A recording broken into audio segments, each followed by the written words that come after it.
ఒక చిన్న గ్రామానికి అతి సమీపంగా ఒక పెద్ద అడవి ఉండేది. ఆ అడవిలో అనేక జంతువులు నివసించేవి. వాటిలో ఒక పెద్ద పులి, ఒక పెద్ద కదల, ఇంకా పొలాల మధ్య తిరుగుతున్న ఒక ఆవు కూడా ఉండేవి. ఆవు చాలా అమాయకంగా, శాంతిగా ఉండేది. రోజూ గ్రామ సమీపంలోని పొలాలలో మేతకోసం వెళుతూ ఉండేది. ఆమె నడక మెల్లిగా, మాటలు లేవు, తన పనిలో తానే మునిగిపోయి ఉండేది. ఒక రోజు ఆవు మేత తింటూ అడవికి కొంచెం లోతుగా వెళ్ళింది. అప్పుడు దారి మధ్యలో ఒక పులి కనపడింది.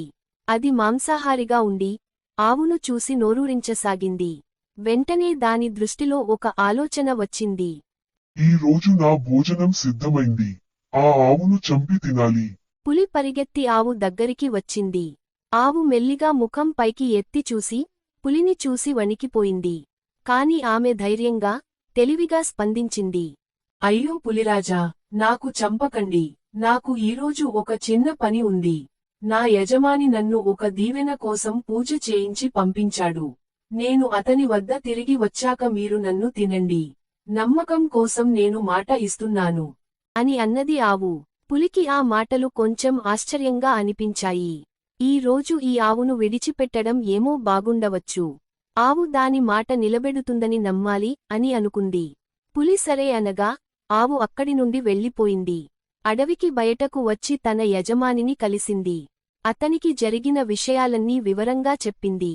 యజమానికి ఆవు మీద చాలా ప్రేమ. అతడు ఆమెను గట్టిగా ఆపాడు. నీకు ఏమిటి ఆవు? నువ్వు పులికి మాట ఇచ్చావంటే అది నిన్ను విడిచిపెడుతుందని నమ్ముతున్నావా? అది క్రూర మృగం. నీ మాట నమ్మేంత మంచివాడు కాదు అది. నేను నీతో వస్తాను, నిన్ను కాపాడతాను. ఆయన వెంట ఉన్నది ఒక తెలివైన కదల, గేదె. ఆ గేదె చాలా నాయనమైనది, చాలా చురుకైనది కూడా. ఆవు, కదల, యజమాని తిరిగి ఆ అడవిలోకి వెళ్లారు. పులి అప్పటికే వేచి చూసేది. వాళ్లను చూసి ఆశ్చర్యపోయింది. ఆవు, నువ్వు నిజంగానే వచ్చావు. నువ్వు మాట నిలబెట్టావు అని పులి అన్నది. ఆవు నవ్వుతూ, ఓహో, మీరే పులిరాజా. కాని నేనెక్కడ ఒంటరిగా వచ్చానని చెప్పాను. నా యజమాని, మా కదల కూడా ఉన్నారు అని చెప్పింది.